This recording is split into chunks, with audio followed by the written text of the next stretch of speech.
Well, Hey, everybody. Thanks for joining us. You can ask any questions, anything goes. Unmute yourself or type in. and go ahead, Ralph. And then Hey, Chris. Ralph. Hey, Greg, how you doing? Hey, more importantly, how are you doing? How are you feeling? I'm doing very, very well, thank you. Good. Give me a rundown. Like, how have you been doing in the last week or so? Well, in the past week or so, I had a little. So the class went well. The trip to San Diego went well. Good. That was all great. When I got back, I obviously expended too much energy because I wound up with a cold and flu thing. Your sore throat video was very good. Good. So I've been doing lots of things to get over it, and I'm doing real well coming out of it. Oh, So good. I'm happy about that.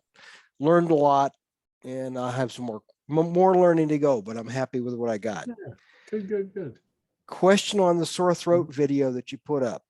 Mhm. You mentioned Ravensara as a strengthening for the body. Yeah. Is it possible to put too much Ravensara on? You'd have to work pretty hard. Okay. I've been putting it on my wrist, spleen, solar, navel, and navel minor. I'm not telling you to do this, but I've put up to 30 mils on, which is a whole ounce on my back. That's more than what I got, but okay. So it's one of the ones, and the only reason that I did that, because I mean, that's like a crazy amount. Like I do not suggest that with anything.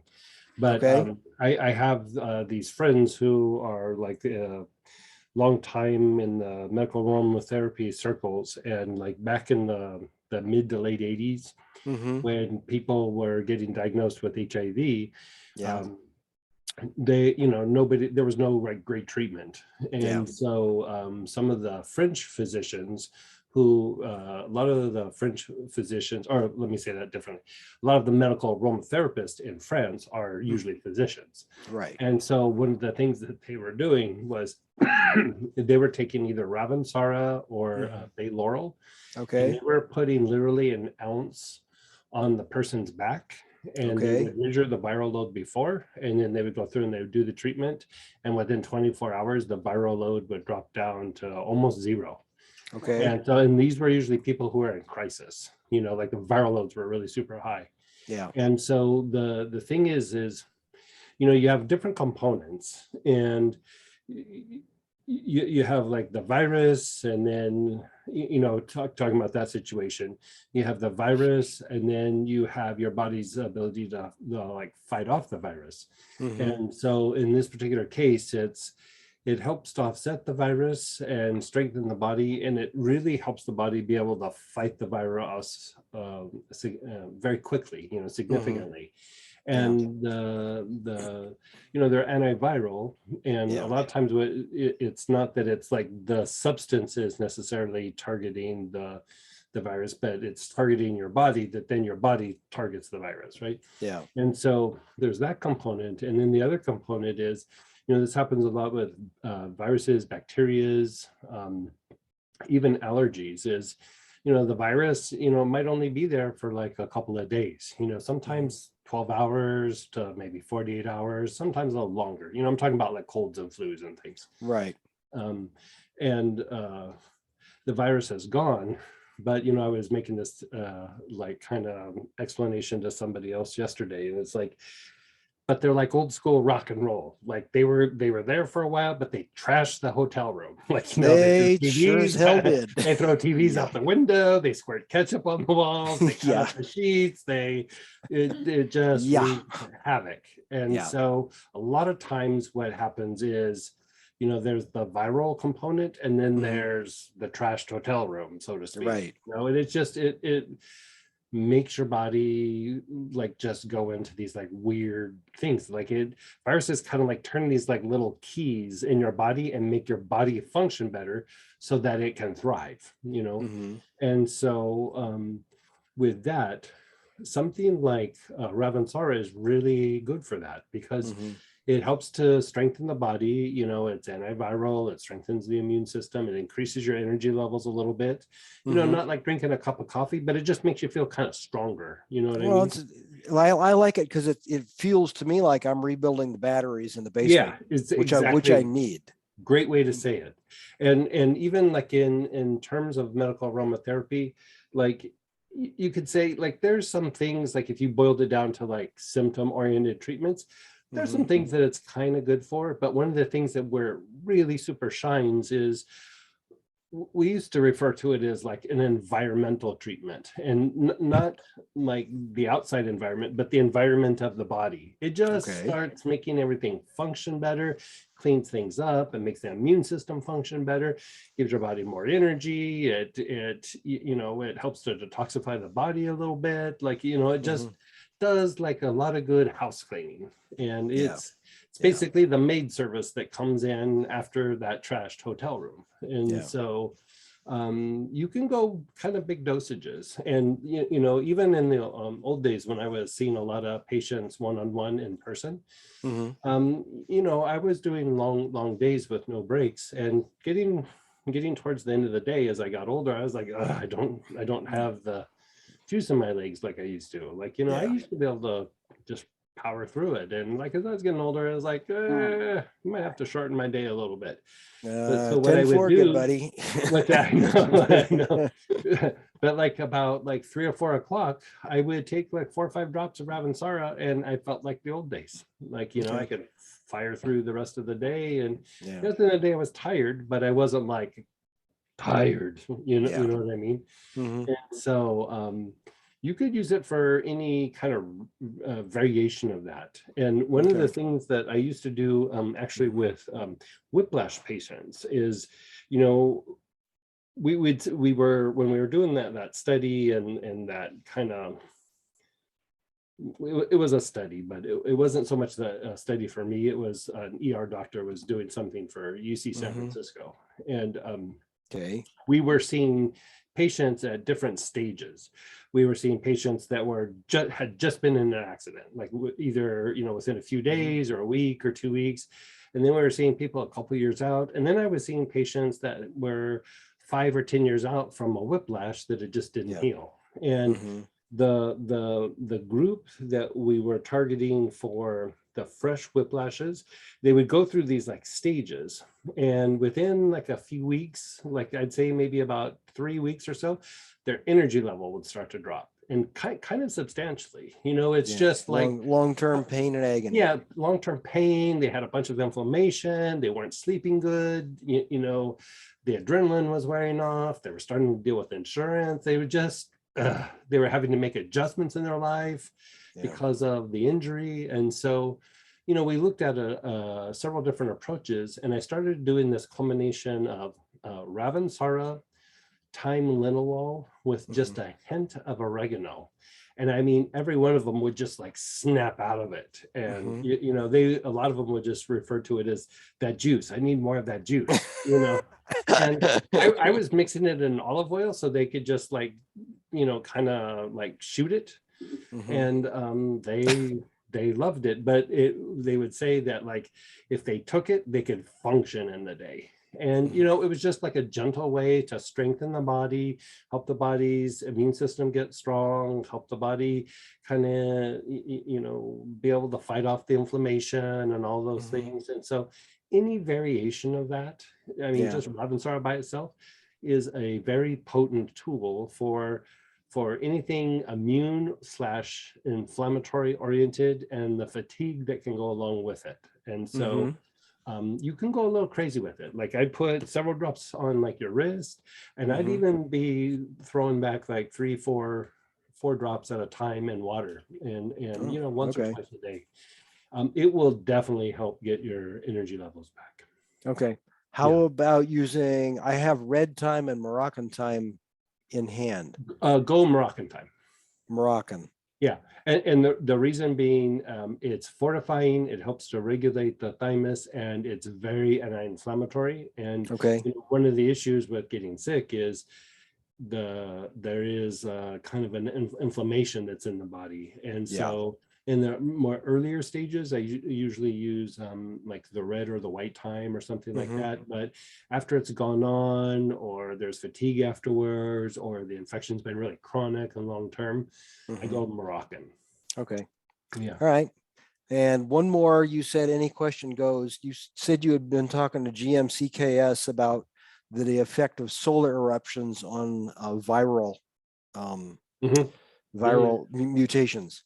How about far side eruptions, not necessarily eruptions pointed at the earth? He said that we were going back and forth, and I brought it to his attention, and then he went in depth, and we Mhm. were looking at not just like esoteric like principles, but we were Right. actually looking at like the science of some of this stuff. Yep. And so we were going deep in some of the science, and science said exactly what he said.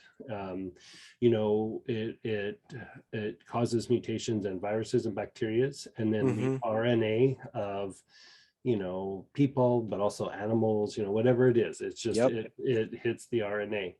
Yeah. And when it's not being like when the eruption happens and it disperses energy, and it's not really directed at the earth, it still Mhm. has an impact. It has an impact on some of the space weather and things like Yeah. that, but the more that it gets directed at us, the worse the effect. And there's Okay. been at least one, if not two, recently that was a direct hit on Earth. I Yeah. know one for sure, and one I was starting to follow it, and then I lost track of it, and I don't know if it hit, but Yeah, it's kind of a glancing blow, is what they said. yeah.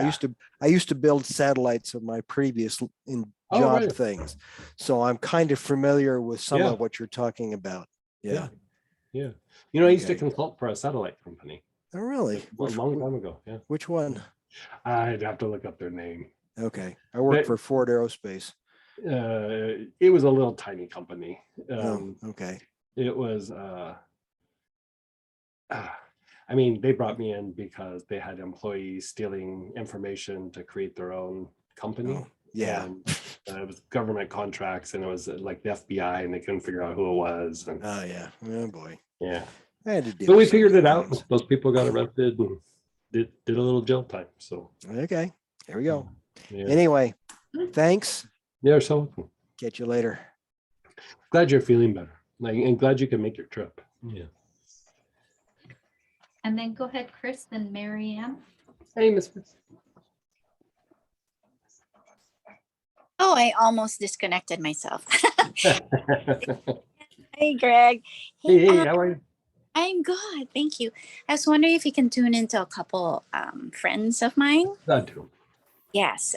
So both of them have back issues lately. The first one in her late 50s, early 60s.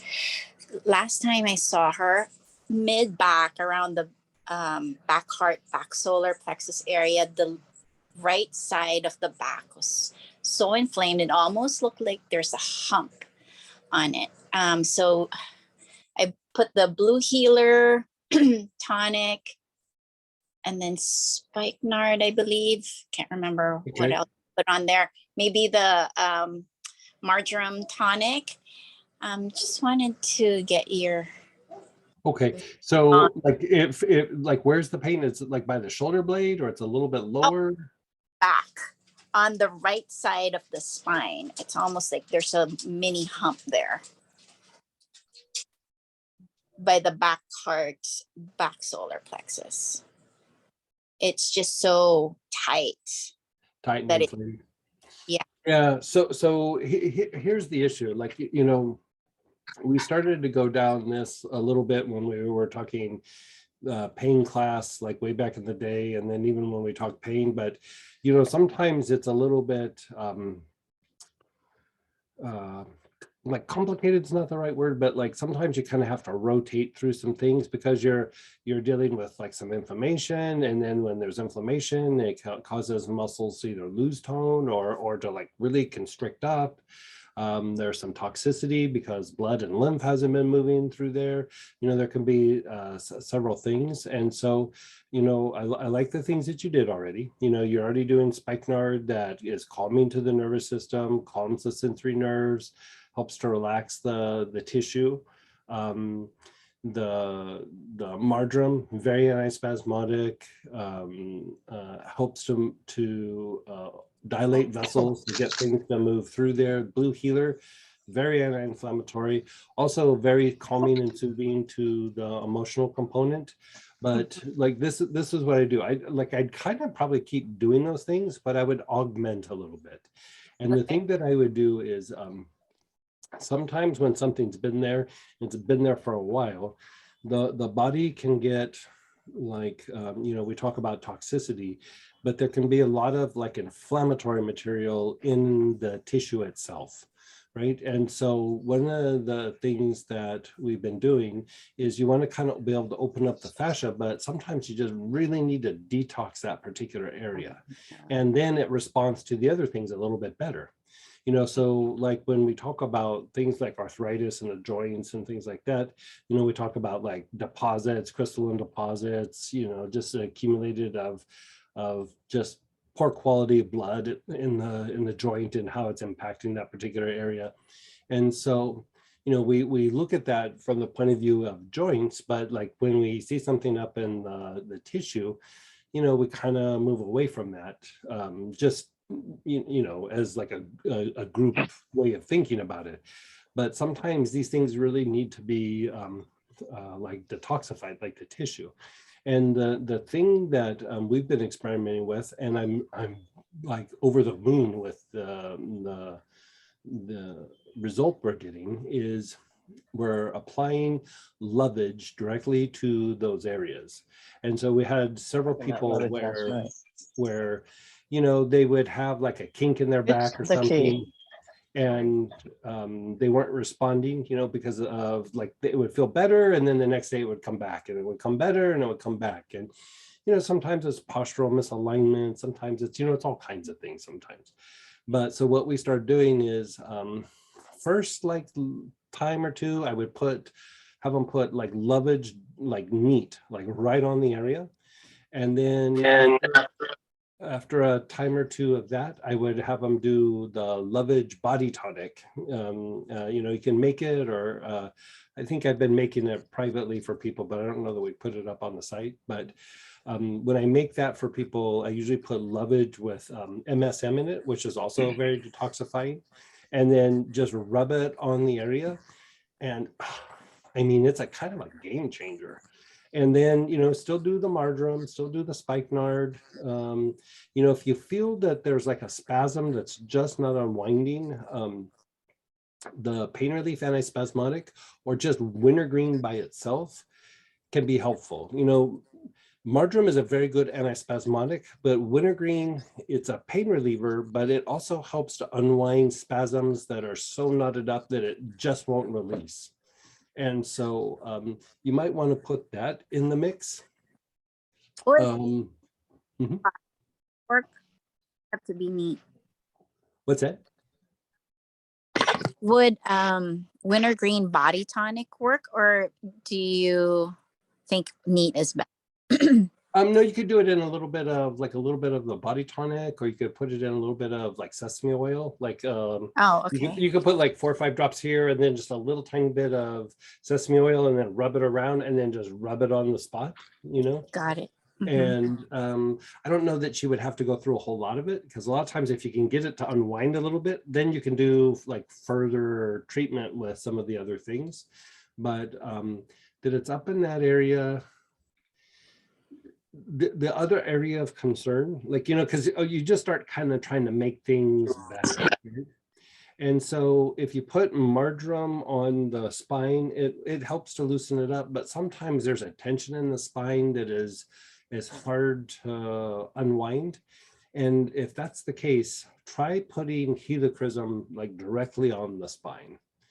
And, it helps with lymphatic movement. It helps with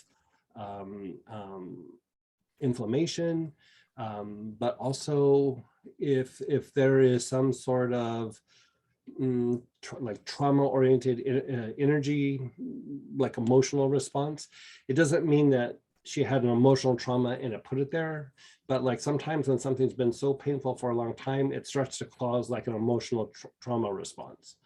And so it helps to unwind all that. Like it just, it doesn't matter which one's there. You just put some helichrysum on the spine and just, let it go. And sometimes I even have them inhale it, like put it on their back and then just have them like kind of lay on their side or on their back and just take some long, slow, deep breaths. And it's pretty good for unwinding the back. Perfect. Thank you. Yeah. And then with pH, just flood it with green and then red. I Maybe would speak with red. probably clean the spine quite substantially. Oh, okay. Yeah, I mean, the area, always going to that area is good, but I suspect there's some like issue there in the muscles where they're attaching to the spine. Got it. Yeah, that it's like bulging up like that is there's something where the muscle is attaching either there or to, you know, the shoulder blade itself, wherever it's doing. That it's closer to the spine, it's probably more the attachment to the spine itself. And one more, Greg, please. Sure. Yeah, so same, similar problem, but lower back. And this person has been doing a lot of meditations. So she feels it's emotionally related as well. So tell me a little bit like how it's hurting in the low back. She could not get up, and then she has a physical job. She's a therapist. So yeah, she says it's so tight that she can barely get up. And it's low back. Does it hurt up and down, or does it hurt side to side, like across the back? I think it may be side to side. Okay, that's her psoas. So the thing with the psoas is you can treat the spots, but putting the digestive calm tonic on the whole abdomen, but especially on the lower abdomen down in the belly button area and a little bit lower, just like cover that, have her do that a couple of times a day. She got some really bad cords in her like lower centers. Yes. Yeah. And that looks like it's probably repetitive. Like if she's a therapist, that needs to be done probably daily, or little tiny bit concerned about her hips, but that could just be even from the cords. Okay. So sex chakra, basic chakra. The perineum, and there's actually even like some cords to the lumbar area. They're not super big, but sometimes people's energy body's not the greatest like shot, and so they don't always hit the chakra. You know, sometimes they're just a little sloppy, and that's what it looks like. I would also clean the back of her legs, clean the sides of her hips and the knees. So you could use something that is very cleansing, like Palo Santo or chakra root cleanser or something like that. And that should unwind a lot of that. You probably have her use Rue on a regular basis though. Like every day at the end of the day, Rue. Got it. Yeah. Yeah. And do you know her very well?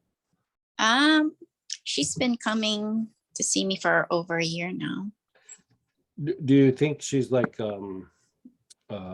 sometimes when people are working with somebody, they get like a little bit attached to some of their clients, like really kind of concerned and empathetic. You think that's a little bit of an issue? Yes. Have her clean her cords as well. So ironbark eucalyptus or etheric cords, because sometimes we're people, so it's hard not to have like some sort of connection with people that you're seeing on a regular basis. And sometimes it's not bad cords, it's like kind of good cords that get contaminated, and the ironbark is very cleansing to all of that. Okay. And do you see a lot of family issue related cords To that person? Yes. There's a lot of little cords, so that could be clients, family. Let me sit with that for a second. There's a bunch of little stuff up around her head, but some of that's even just thought forms. That still could be therapy. You're familiar, like you use like a knife sometimes in healing? like, you know, to like cut things? I now use the Cardica. Okay. Oh, even better. Go up around her head and like you know how like people in cartoons have like a little like looks like a balloon on a string coming out of their head. Uh-huh. Yeah, like it's like that. Like Oh. just go and just cut things off of around her head. Everywhere I She got see. a lot of balloons around her head. Got it. Yeah. And does the meditation have anything to do with that? Because all of a sudden she's increased her twin heart drastically. Well, sometimes what happens with meditation, especially when if they're not doing a lot of energy hygiene, or in her case, she's doing so much with other people that it's hard to keep up with it, even if she's doing energy hygiene, is the energy comes in and can amplify the cords from other people. You know, it's just like a lot of energy is coming through, and so things that are dormant will get a little activated, or if somebody's courting you, you know, just maybe they got a little bit upset, but your energy is really strong, they kind of get really upset, you know, because the energy it's fertilizer, so it's activating to them. And so that's why, especially if she's doing more and more meditation, you know, cutting cords, cleaning cords, cleaning the energy body off, all of that becomes even more important. You know, I remember when we were working with, I was working in that kind of that good sized group of psychologists, and you know, a couple of times we'd do things where I'd lecture to them about like hygiene and meditation and things. You know, there's like, I don't know, there was like maybe 30 of them or something.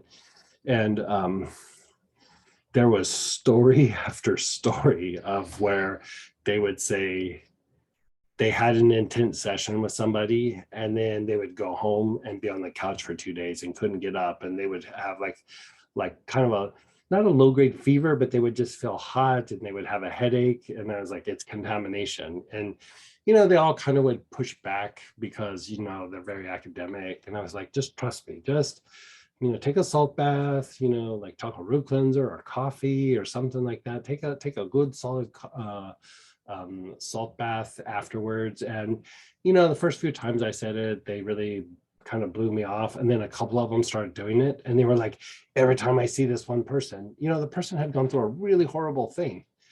Mm-hmm. It was just contaminating, and you know, they were having breakthroughs, but I mean, a therapist is really getting expelled on quite substantially. And so they get so contaminated. And a couple of them started doing it, and they were like, after the person left, I felt a little heavy. I went and took a salt bath, and it was like I didn't have to spend 2 days or the weekend on the couch. I mean, there was this one therapist where she would only see people like that on Friday so that she could spend the weekend on the couch. Like, that's how bad it was. And so just with a bit of the hygiene and having some habits, it all stops. Yeah. So to protect herself, maybe put Palo Santo? It's hard to protect yourself when you're a therapist, you know, because the connection, you know, you could wear an amethyst, you could wear, you know, you can wear things, but it's like going out in the garden and gardening.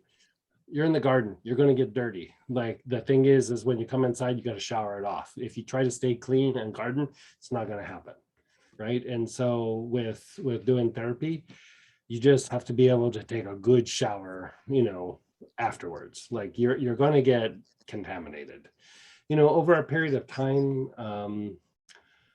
The energy body gets used to kind of dealing with it and can kick it out a little bit better, but you have to kind of train the energy body to do it. Well, thank you. Like, if you want to give her a little bit of survival thing, that like when it gets really bad with, you know, the patrons aren't being malicious, they're in the middle of their stuff, and then they're kind of vomiting on the therapist. I mean, that's just kind of what the job of a therapist is, right? And so have her either put her awareness on her heart, especially her back heart, or when she's listening to the patients and it's getting kind of intense, have her just put her awareness on the tailbone.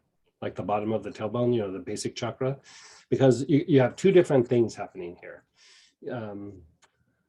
One, when they're vomiting, the heart will take it and transmute it. Like, you know, a lot of times we're talking, we're in our head, and so the heart might not be as activated as it could, and then stuff comes out and it hits your field, and you have to kind of do it after the fact. But if you, even if it like happens and the person just, you know, vomits a little bit with some situation, even if you put your awareness on the heart after the fact, it will still clean it up, you know. And the thing is, as being a therapist, whatever they're projecting, if it hits the heart, it comes back to them transmuted. And so it actually not only is protective for her, but it actually accelerates the therapeutic process for the patient, because they're saying something painful or something upsetting. And as they're saying these things, it hits the energy body of the therapist and comes back to them transmuted. And it literally starts to activate the heart of the patient. So just by doing that, you know, you still use the skill sets that you have, but a lot of times just even that process stimulates the healing. Then if it's like something that's really maybe a little bit too much, or they're uncomfortable with doing it in the heart, if their awareness is on the basic chakra as they're talking, you know, you still, you listen, you do everything, but your awareness is just in the back of your head. It's on the bottom of the tailbone. The energy that comes in shoots out down through the bottom of your feet, and it doesn't stick to the body.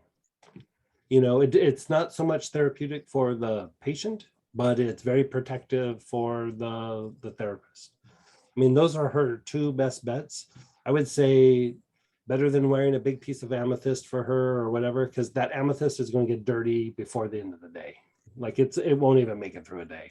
Like, you know, they're literally being vomited on.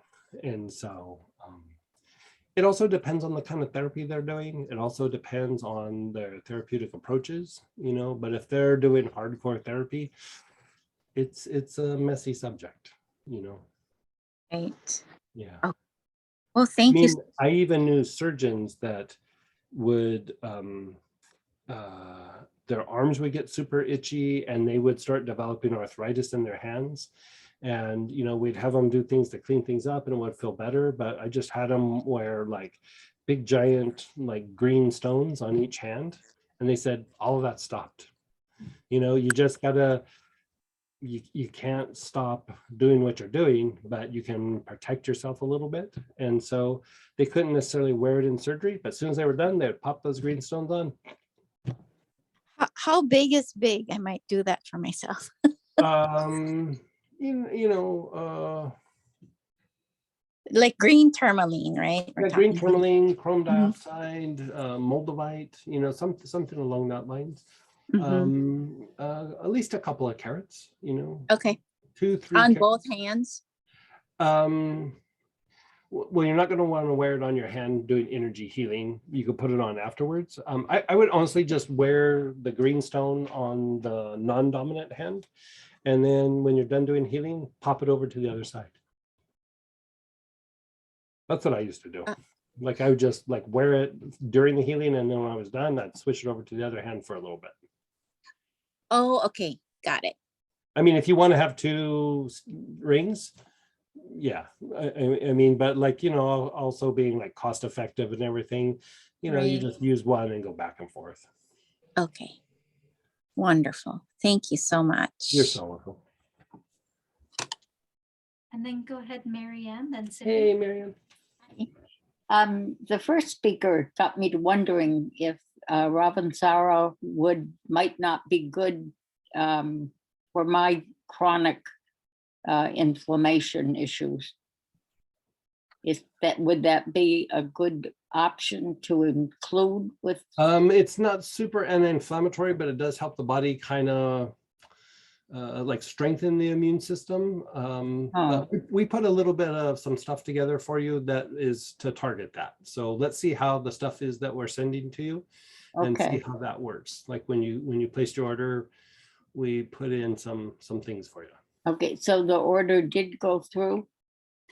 I have a new Visa card, And I was trying to sign up over the weekend for the streams of consciousness. And my eyes are very impaired, and I never can tell if it's my vision or, and then I thought, well, gee, maybe they're not taking it because it's a new card that isn't getting recognized. I'll have Samantha check When on it. Yeah, we'll figure it out and we'll get back to you. And is that a good workshop? And then I thought, well, maybe Yeah, a good one. Yeah, yeah, it is. Okay, yeah, yeah. thank you. Yeah. And then go ahead, Cindy, then Deborah. Hey, Cindy. Hey, Greg. Hey, hey. Thanks for helping me last week when I was going through the COVID thing. Yeah. I just I'm not really. I wrote notes, but I couldn't really figure out what I was writing at the. My ability to think clearly wasn't very well. Yeah, So that's part of COVID. Yeah. So tell me where you're at right now. Like, let's just hear where your body is, and how's your mind functioning? Is your lungs okay? Like, what's going on? okay, I think the lungs are good. Okay. The body is tired. Okay. I did go back to work on Monday. Okay. And I made it through the day okay. The body still has some diarrhea and I found wormwood that was from Hannah Kroger. Oh yeah. With a combination of other things. Right. And I took it for several days, and I'm wondering if it seemed like it wasn't really working. Yeah, like sometimes the combination, like, because it usually has like what, clove and black walnut, Yes. like yes. whatever. Yeah. That's real specific for like parasites, which still could help, but Today I did go to Golden Temple and get just the wormwood. the tincture. The tincture, perfect. Let's see how that treats you, and maybe email me. Like it should help like pretty quick. So let's see.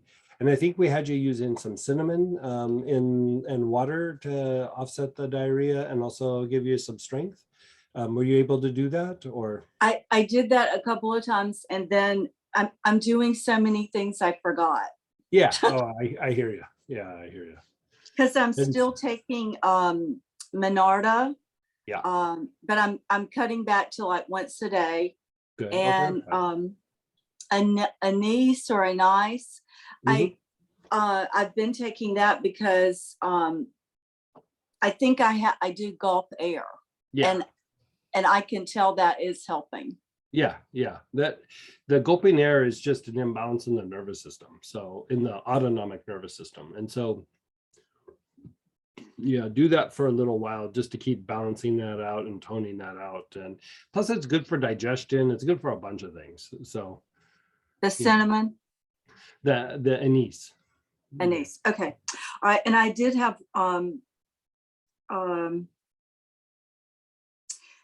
I think like I was doing all the things I knew to do. I got better, and then I ran my AC, and then I got worse.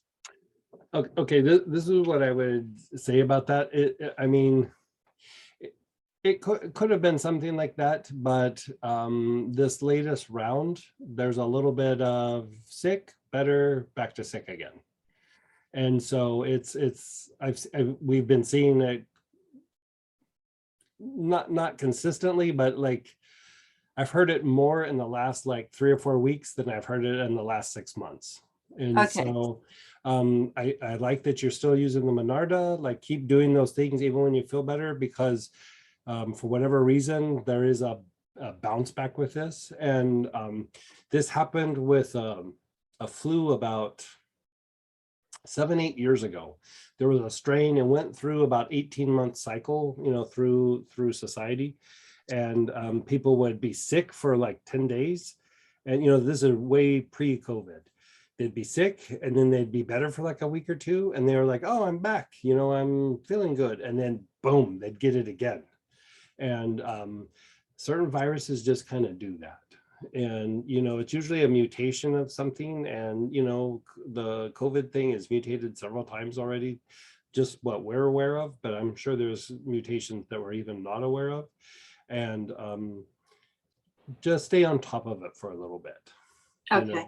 Yeah. And for the AC, just in case there is something weird in my AC, do you think the camphor incense would be helpful to run through the system?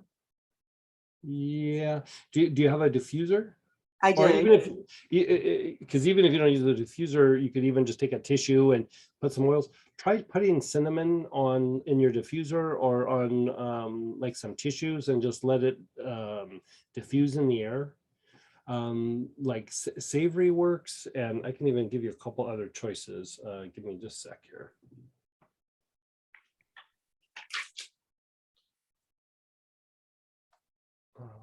What is mold support and fungal support? Is that what it is?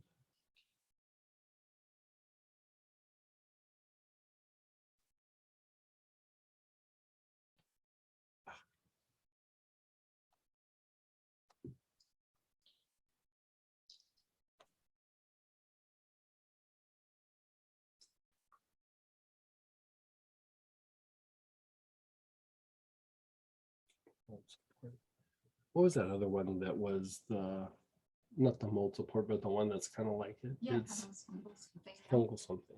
It's not in this other notes. Maybe it's somewhere else.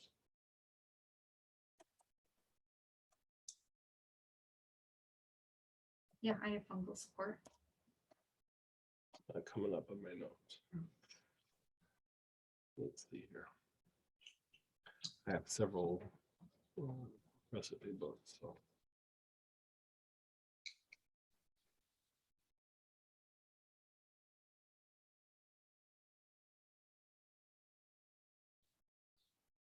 Here we go. Okay, so you could use cinnamon, but you could also use palmarosa, savory, or like you could just use them by themselves. Palmarosa, savory, which is kind of an oregano kind of smelling thing, geranium or tea tree, and just diffuse it in the air. But those, when diffused in the air, like with a diffuser or put on tissues and just let evaporate in the room, will help to clean up the air. Like, like if there's mold or funguses in the air, if there's still like, viral activity in the air, whatever, it could be that, I mean, you live in a place where there's a lot of moisture and humidity, and there could be like a little bit of mold or fungus, like probably mold in the air ducts. And you're just sensitive, like normally it wouldn't bother you, but like in this case, you're just a little bit more sensitive for a little bit, and it just helps to clean up the environment. Okay. Yeah, that's what I would do. Okay. And is there given any where you particular? live, I would find it very hard to believe that most people in your area don't have a little bit of mold in their air ducts. Right. I think you're right. It's just Is the there lay of the one land. that's better to use, or just rotate? Savory is pretty potent for that. Cinnamon will probably work. I mean, you could probably just even do cinnamon, but there's this formula that was studied. It was one of the very first things that was studied scientifically with modern science, like back in the 50s. And it was those 4 oils together: palmarosa, savory, geranium, and tea tree.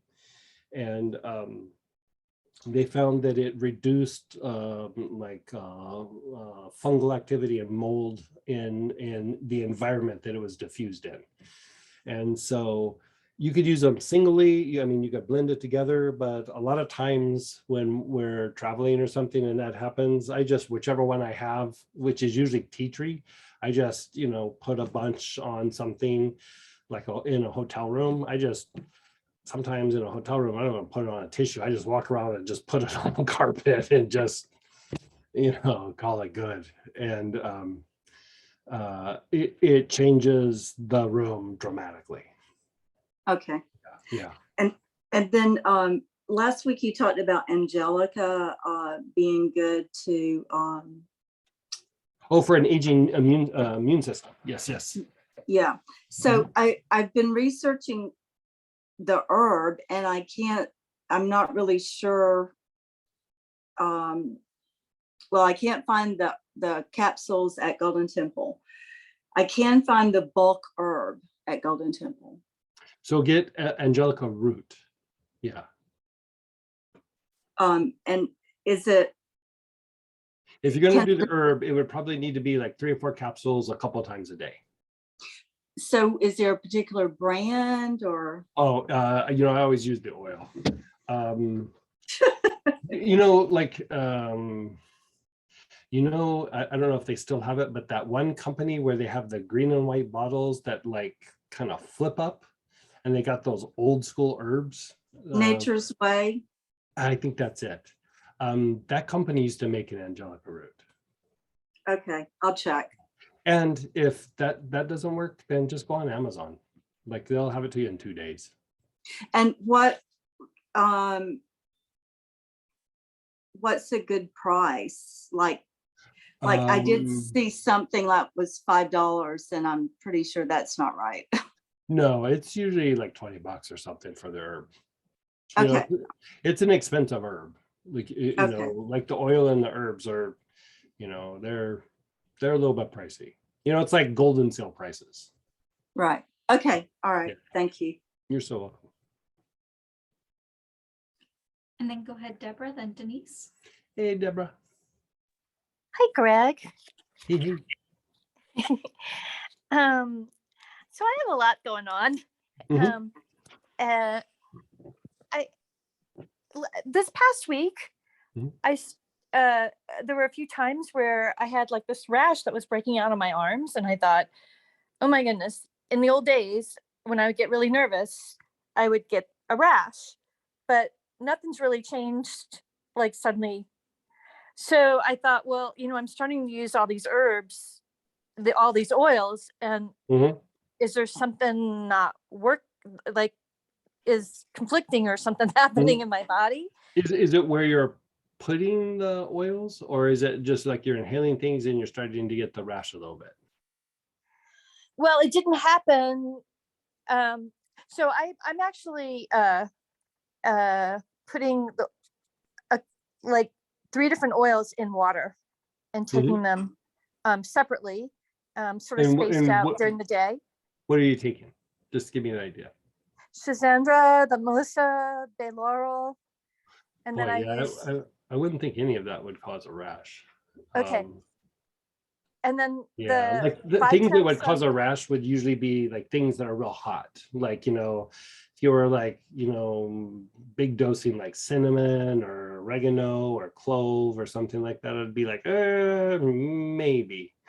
Okay. But those shouldn't do it. And then I had the Vitex that I put on my temples. That was all a treatment.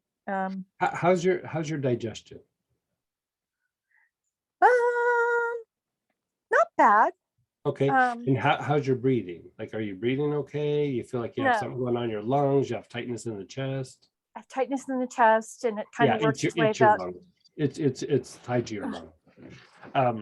Because one of the ways that the lungs tries to detoxify is actually through the skin.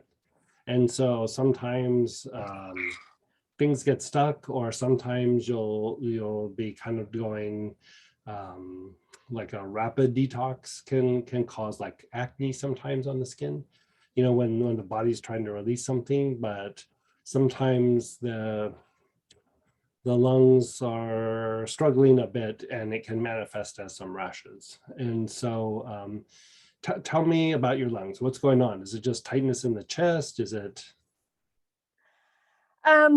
I've had tightness in the chest, and sometimes it sort of creeps up into my throat area, but it's like it changes. It's not always the same sensation. It sort of comes and goes. You know, I'm still processing a lot from my previous situation, Mhm. Um, And how is that going? Is there a lot of stress? Is there a lot of emotions that come up? Is there like what's going? You don't have to give me the nitty gritty details, but just give me an idea of what's going on. lately there've been a few different situations that have evoked a lot of Emotion. emotion, Yeah. from sadness to anger to How about hurt feelings? Are you having some hurt feelings? yes. Okay.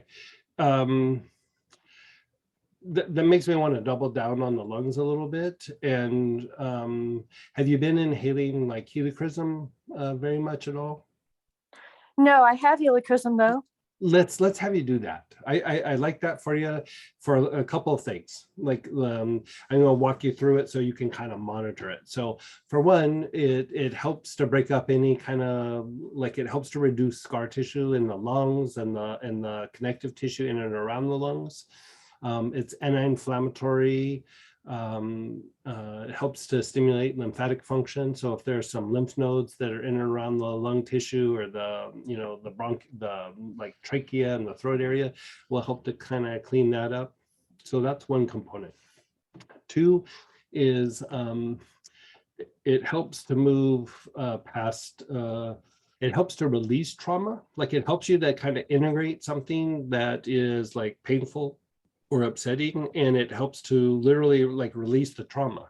And so, you're going through a difficult thing, and trauma is just par for the course. Like, it's not, do you have it, do you not have it? It's kind of like, how bad at it is it? What stage is it at? Am I working through it, or is it starting to pass? Because it really depends on what stage you are in the situation, and so it has an impact of releasing some of those traumas. And the thing that I really like about helichrysum is it helps us to emotionally move past the traumatic event. It really dissipates trauma so much that it's almost like, when you kind of keep doing it and you work through it, you can literally just go, I can let this go and move on. Like, I can move past this. So there's that component. And then even deeper, when we have a lot of like lower emotions and things, the last place that it really releases from is from the spine. We are interacting with our environment. We're constantly taking in information to the spine, and then it goes up to the brain, it processes, it comes out, and then it expresses, through movements and actions and body posture and all these things. And so we only think of expression as being like vocal, but there's more through your body than it is vocal. And so the key there is your spine, your spinal cord. And so the helichrysum helps to release the trauma out of the spine, and it literally will take the tension out of your spine. It keeps reducing the tension. And as that tension releases, it makes it easier and easier for things to come out. Right. And then when somebody, like when you're having interaction with somebody and they're doing things that are hurtful, or they're saying something that's hurtful, there's the words that hit your mind, but there's also the energy that hits your body. Right. And so as that's being projected at you, it comes, it kind of hits your energy body, and then it hits your physical body. And at some point your body goes, that's a little too painful. I don't want that to hit my spinal cord. I don't want to hit my spinal cord and go up to my brain. I don't want to process it, and I don't want to have to respond. So your body will kind of take that energy and almost like wrap like a little bit of a cyst or a cocoon around it. It's energetic, but it just kind of tightens up that energy, and it like locks it in the body a little bit. And it's not muscle, it's actually fascia. And so the fascia is tied to moving the energy to and from the spinal cord. And it's tied to also moving the movement of the nervous system, the efferent, afferent movement. Fascia is tied into that process. And so what happens is, you have these interactions with this person or this situation, a couple of months goes by, and even when the situation dissipates, the body is still like locked onto that, going, I'm still not going to let it to the spinal cord. And so what happens is, when you go through and you do the inhalation, it literally helps to helichrysum is good for even unwinding the fascia a bit. And if it's trauma that's in there, it actually allows the trauma to dissipate rather than still having that trauma go in and hit the spinal cord. So you know how like sometimes when we're doing like a process and we're like maybe doing a little experimenting or something, and I'll go, okay, you know, we're doing this pattern, you're going here, you're going there on this chakra and that chakra. And then at the end I'll go, put your awareness on your body where you feel like a little weird tension or where you feel a little weird pain or something. So we have aches and pains, but sometimes we have these emotional things that are lodged in the body that as you sit there and be aware, you can feel like there's a little weird, it's not even like a knot, there's just this little weird tension in an area. That's an energy cyst. And so if you feel that, inhale and just put your awareness on that spot, and that will help to unwind that tension, and then let it go. Now, if you're not sure, like when I put my awareness on my body, I don't feel anything. You know, there's that protocol where we go, not on the chakras, but you go, put your awareness on your feet, put your awareness on your lower legs, put your awareness on your upper legs, put your awareness on your hips and pelvis. Put your awareness on your low back, your lower abdomen, your whole abdominal cavity, your mid back. You know, you just systematically go through the body. You're just creating a search grid to break up those energy cysts and release them. So if you can tap into it, great. But most times, sometimes we can, but most times we can't. And so just set up the search grid and then boom, boom, boom, boom, and just start going through the body. And you'll notice that like sometimes you'll hit one spot and you go, ugh. It's either like it made you really sleepy or a little bit altered, or you didn't want to linger there very long. Like you go, yeah, I'm going to skip the shoulders. You know, like, okay, I'm moving on. That's usually the spot. Like the one that either like knocks you out or you go, yeah, that's really not that big of a deal. You know, because you're not aware of it consciously, but there's a part of the mind that was like, yeah, let's not stir that pot, because your body doesn't have a way to release it like the way you would with your practices. And so your body is like, let's not open that can of worms. Let's just let that be. We've got it in that little energy cyst. Let's just, it's good, right? Where here you're going through and it's like, no, it's time to clean house. So I would say, you know, do that for survival during these things. But then when the situation is done, really kind of spend some time with going through and doing that for a while with some helichrysum, some fascial release, even the lovage. Helichrysum will probably be enough, and just unwind whatever stuff was projected at you and hurt feelings and everything. Just go through and unwind it all so that you're not still chained to that event, even though the event's gone or that situation, you just are breaking the chains from that situation so that you can move on. That sounds great Yeah. and very And doable. so can we edit this and send that to her directly? Yeah, so we're going to edit this and send this to you directly so you can listen to it specifically. Like you can use it as reference. Thank you. And one other question Mhm. about, you've mentioned salt baths a few times Mhm. and cleaning and all with that. Mhm. I've been working the Sandalphon protocols and suggestions and meditations. And so if I'm using that in my salt baths, would it be a problem to add another oil sort of salt scrub anytime, You could or? do a salt scrub, but I wouldn't add another oil to the oil that you've already got in there. But that whole technique of the Sandalphon stuff, that will break that stuff up out of your body. So you could just continue to do that. Okay, That's part of what that does even deeper. Like that's, you know, what we're talking about is like damage control. The Sandalphon technique is like the Marines hitting the beach. Like that's like a hardcore version of it. okay, Yeah. great. It Yeah. does feel like a lot is shifting. Yeah. So, Yeah, good for you. Yeah, good for you. okay, thank you so much. You're still welcome. And then go ahead, Denise, then Susan. Hey, Denise.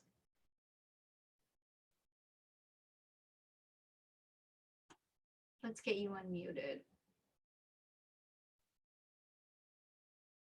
Hi, I'm sorry. Hey, how are you?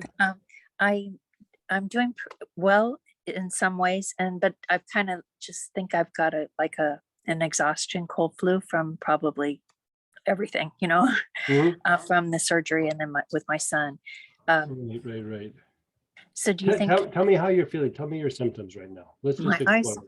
my eyes are pretty bad? They're very dry and they keep getting crusty, almost like when I did have COVID in December. I even took a COVID test because I felt that badly, but I So didn't. let's have you do a couple of things. Like, when the eyes are real dry, I mean, sometimes you just want to keep them hydrated. Like, just get some of that saline solution, the saline solution that's the eye drops from the drugstore or whatever.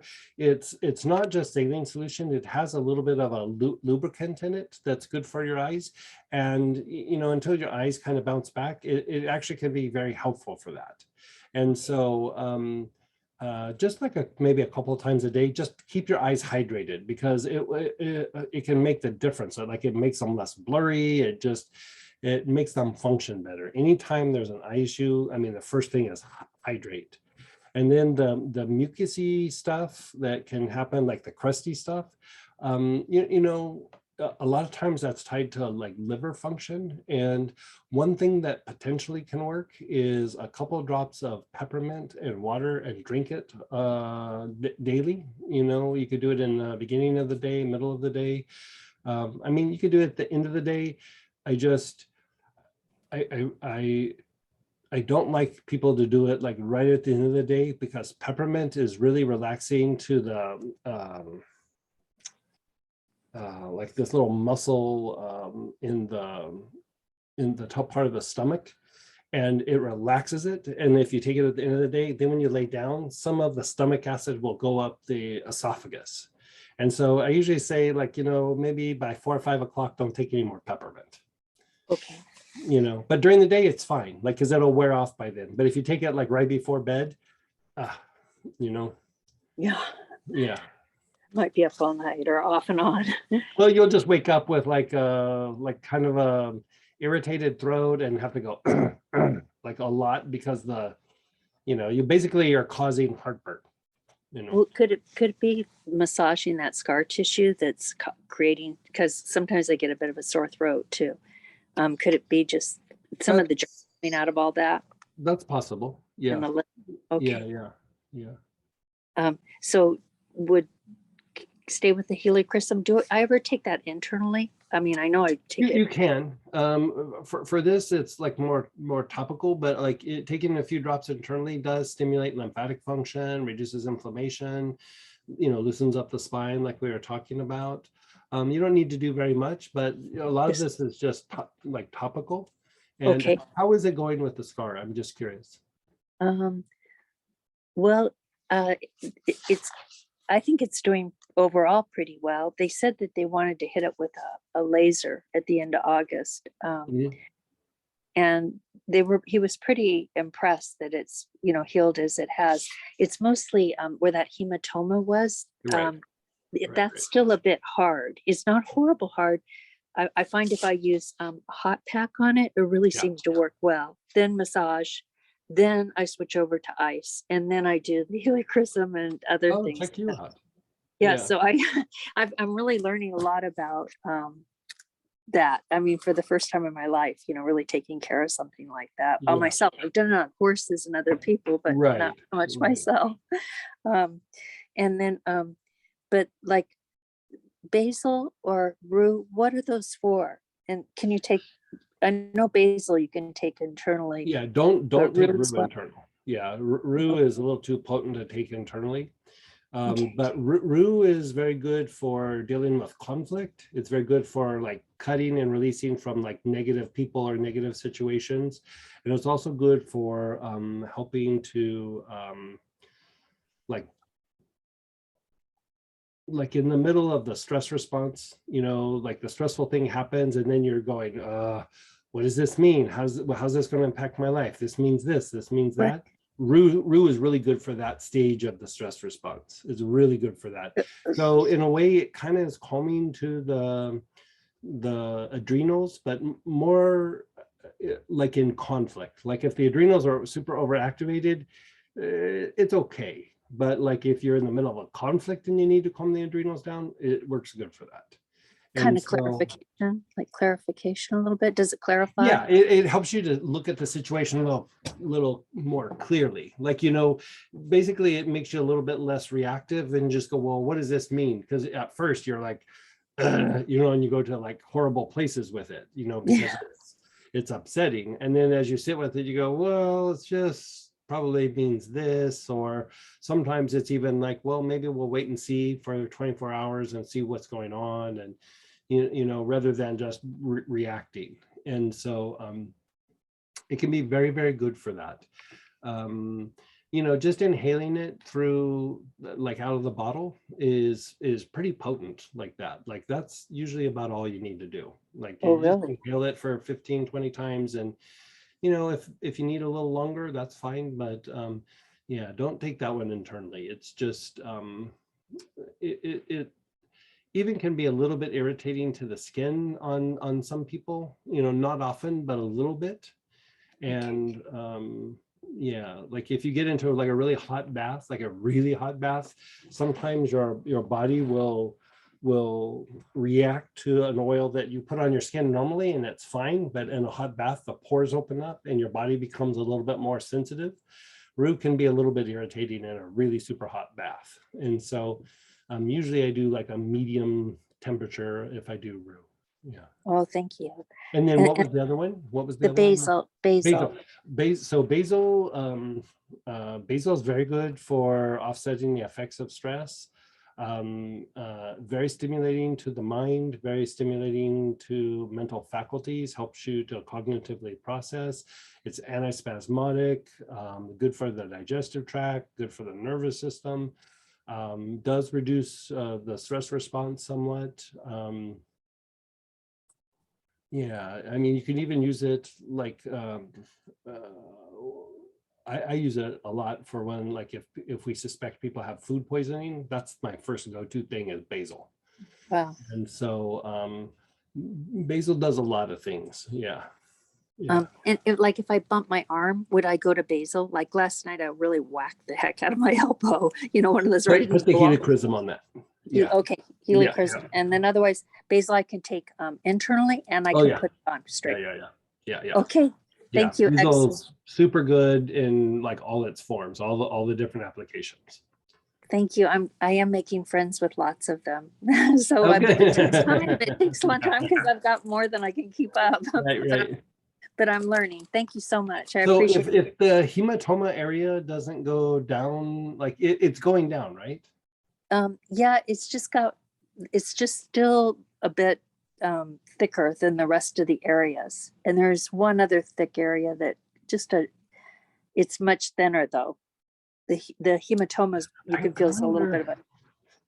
I'm going to think out loud to Samantha here real quick. I wonder if the leafage would actually help that.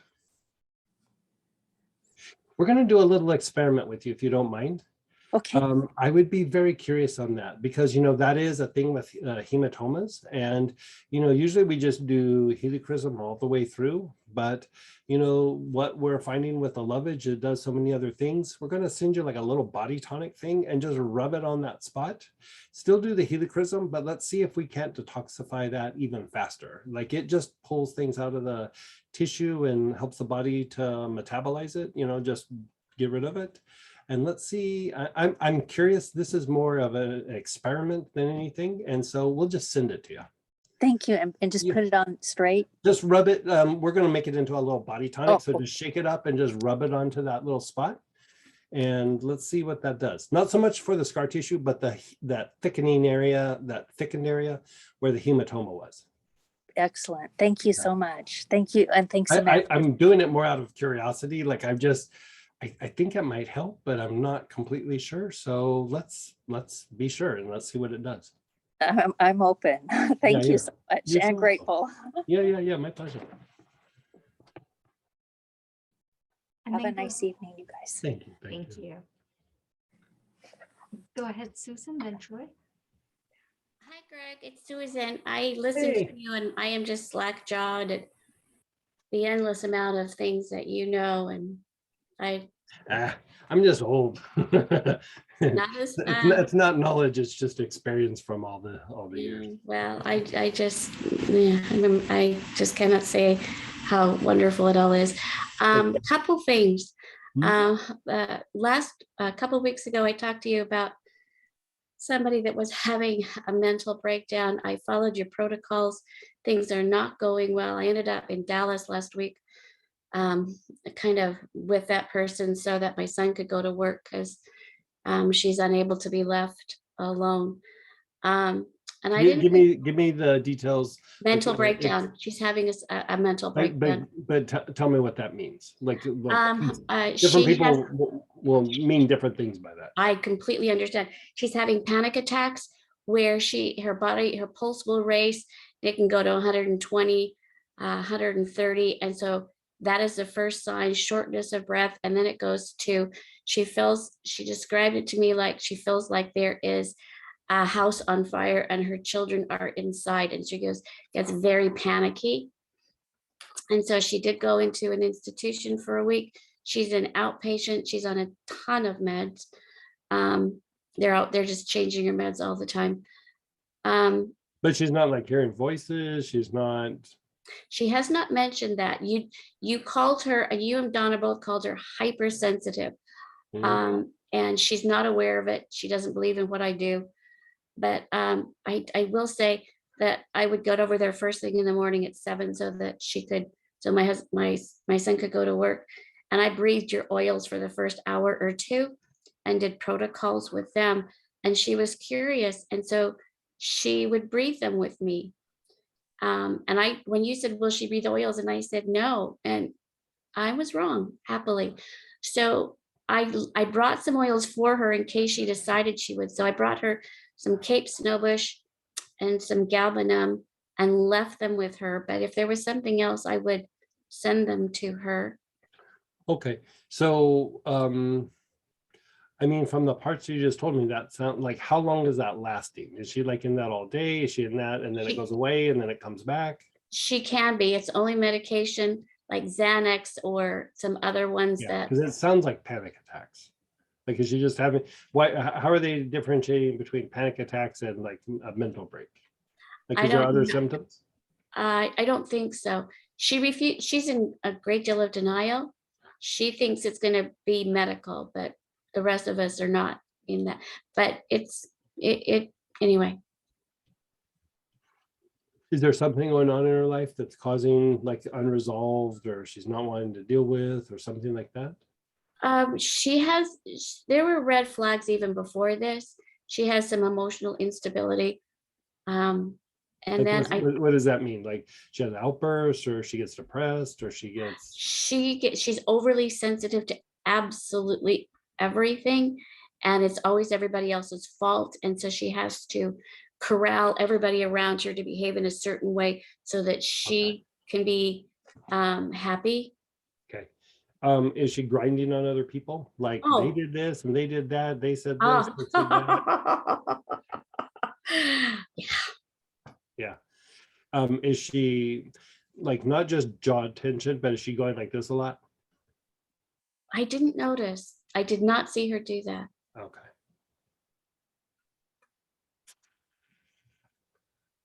Okay, give me a second here. Any repetitive behaviors that you're aware of, like little habits or routines that she has to do to get through the day? Very common with panic attacks.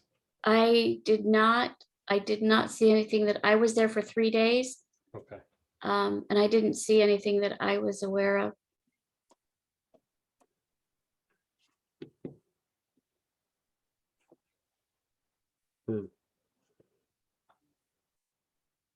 And if you can't, how old is she? 38.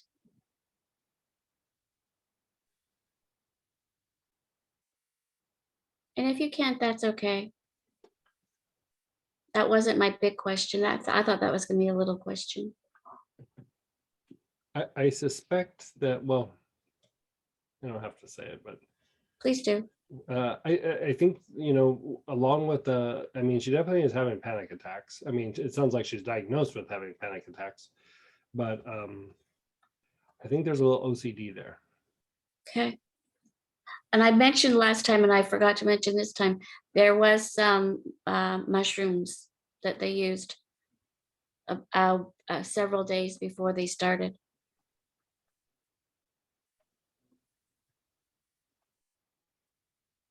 And you mentioned, we talked about webbing last time, how the webbing could have torn, and so. Did she have these issues prior to this, or No, no? the behaviors of overly sensitive to everyone else's behaviors, yes.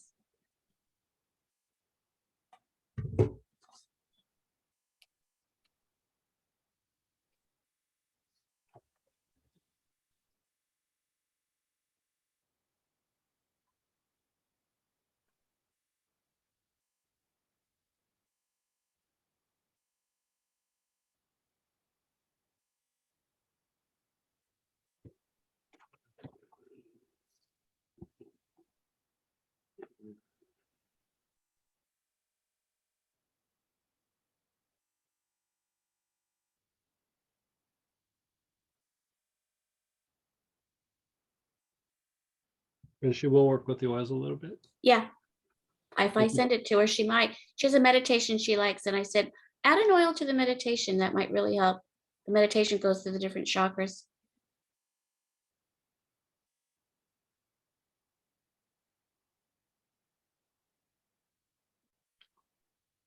Okay, let's try something. It's going to be a few different things, but let's try it. Okay. So first off, panic attacks are kind of, they can be a little bit hard to treat because you're constantly dealing with somebody who, like you said, they feel like something really bad's about to happen, and you know, they go into a panic, and then you can't really direct them very well. So I mean, you can try to calm it down in it, but a lot of times you just have to wait for them to get tired and then treat them like after the fact. And so, you know, the first thing that we like to do with like panic attacks, there's a few things. So first thing is to slow down and deepen the breath. And so spikenard can help to calm down the respiratory rate. It doesn't necessarily deepen the breath, but it can slow things down. Ylang ylang actually slows it down even more, but I'm liking the idea of her putting spikenard on her arms and legs. And part of the reason is it would be calming to the central nervous system, which her nervous system is highly agitated. And then by putting it on the arms and legs, you're calming down the peripheral part of the nervous system, and it will help her to process emotions a little bit better. So the spikenard you could use both for breathing, and then applying it on the arms is just naturally going to start calming down the peripheral nerves and then the central nervous system. And so even when she's inhaling it, she could even think of her crown or put a little dab on the top of her head. I like that. Deepening the breath, you can use something like hyssop or myrtle or Sitka, you know, larch would be really good. And that would just be inhaling it, right?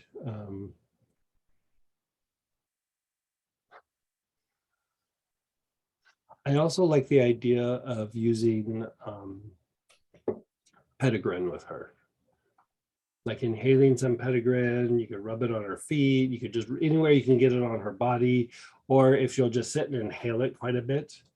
The other one, like if you deepen the breath and calm down the nervous system, a lot of times the nervous system will calm down. Tarragon can take them a little bit out of that like early stage of that trauma response or that stress response. It's very calming and soothing to the emotions, and so tarragon could potentially be used. But here's the thing: like a lot of a lot of panic attacks are physiological driven, but they're physiological along with physiological emotion, right? Then there is some mental components, or you could say psychological components, that can be because of things going on in the environment. They feel out of control. They, there's all kinds of things that can happen, right? There's that component. And then like if you keep going down that rabbit hole, a lot of times it's something painful that is potentially needing to be integrated, and they just don't want to do it, right? They don't want to let it in. It's too painful, it's too hard, it's too scary. It could be any version of that, but every time it starts to kind of come in, they have the panic attack. And so eventually that could actually start cultivating even a little bit of like the OCD, where the repetition and the rituals, it just they just help to like kind of manage it. But if you really look at what's happening with OCD, they're usually grinding on people. Like, this person did this, they talk to this person more than they talk to me. Why would you say that? Why would you say this? Like, they do a lot of like that, and You are speaking truth, my friend. yeah. So that's why I think, like, just when I look at her, it looks a little OCD-ish. Like, I wouldn't say she has like full-blown OCD, but it's just they get like wound up, and they'll even go, well, if I do this, what is this person going to say? What is that person going to say? What is this person going to think of me? Why would they think that way? They just do a lot of that. And so you just got to start calming everything down. Here's the difficulty. When you start calming everything down, that thing that's having a hard time getting in the heart, they become more aware of it. And so that's why it's such a hard condition to treat, because it's like you're calming it down, they become more aware of it, so then they kind of go back to it. So it's a little bit of like going back and forth, and then at some point they do reach this point where it like a switch flips, and then they can process through it, because the thing that's coming in the heart usually has been made bigger in their mind than what is happening. Doesn't mean that it's not painful. It doesn't mean that it's not hard. It doesn't mean change. But even like what other people see, I guarantee you it's much bigger in her head. Like it's very common for people to make it a little bit bigger in their head, but when there's like OCD and a little bit of panic, they've made it into a really big monster. And so you're literally just showing her that it's not a monster, it's just something normal, and it takes a lot of patience to treat this, by the way. Like, there's literally times where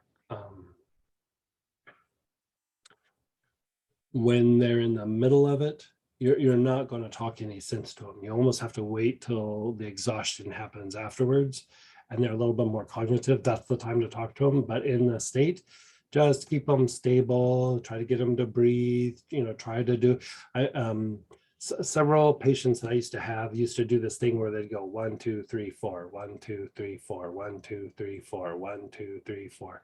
And it's just a thing to distract their mind so they can ride the wave of whatever was happening. And, you can even see that's a little OCD-ish even. Like, like if I'm in the most stress, I don't stop and go 1, 2, 3, 4, 1, 2, 3, 4.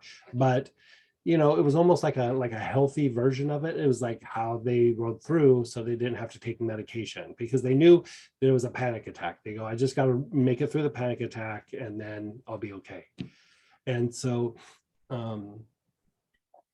try those things and see how much she'll participate, and then see how much it helps, and we'll go from there. Yeah. Okay. It doesn't look like it's too endocrine oriented right now. Like OCD is a lot of times some stuff with the basal ganglia. That should definitely have issues with the basal ganglia, but got to break the pattern with it. I have another question about that. So she's taking Xanax, correct?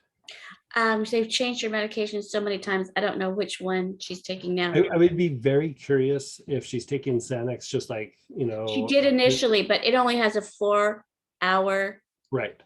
and so she's now taking one that has an 8-hour life. So when she's taking it 8 hours, 3 times a day.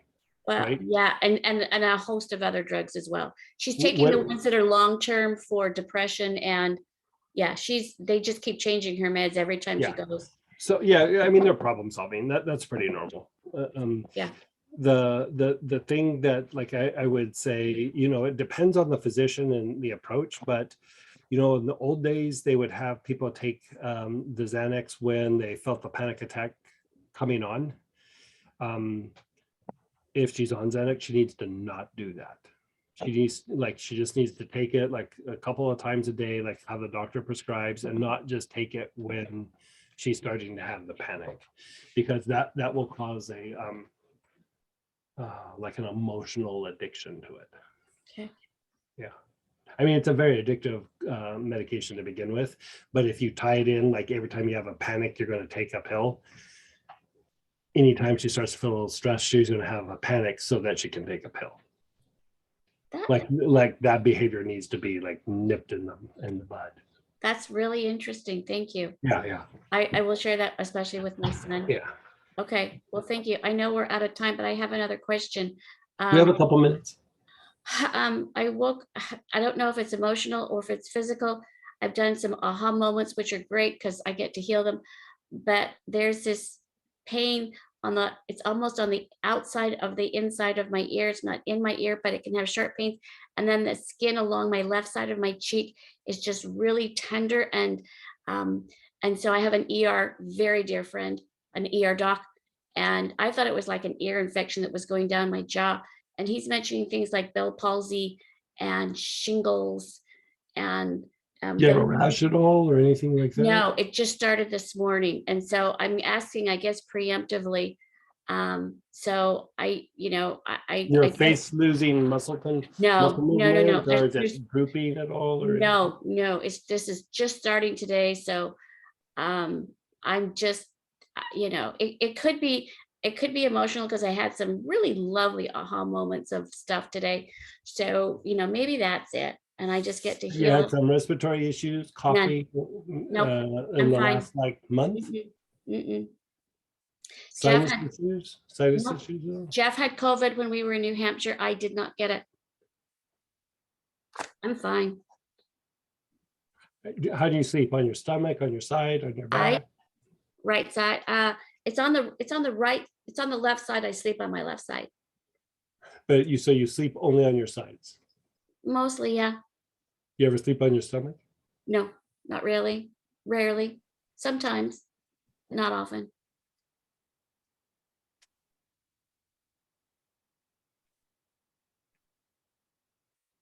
And maybe I'm asking preemptively, and I'll ask you next week if it gets worse, or maybe I just get to heal it.